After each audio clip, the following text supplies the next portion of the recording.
Welcome to the Rim Break Rodeo. We hope this video helps.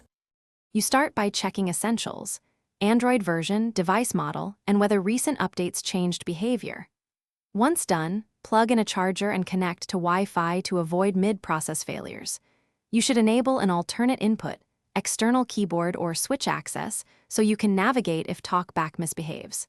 Then open Settings and go directly to Accessibility. You'll need to access Talkback settings, so make sure you can switch control quickly. This prep avoids guesswork and keeps you in control during the next steps. You now perform the deeper fixes.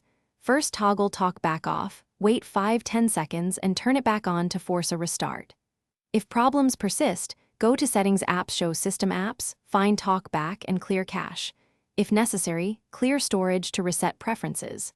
Next, verify permissions, make sure microphone and notification access are allowed, and confirm the accessibility service shows as active. These steps remove corrupted caches and permission conflicts that commonly cause erratic behavior. Finish with advanced troubleshooting.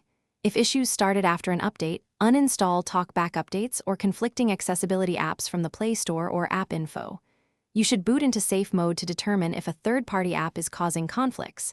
If Talkback works in safe mode, identify and remove the offending app. As a final step, consider a factory reset only after backing up data. This clears system corruption. Troubleshooting tip: if something goes wrong, reproduce the exact failing action and note error text for targeted fixes. Thanks for watching. Consider subscribing if we helped you.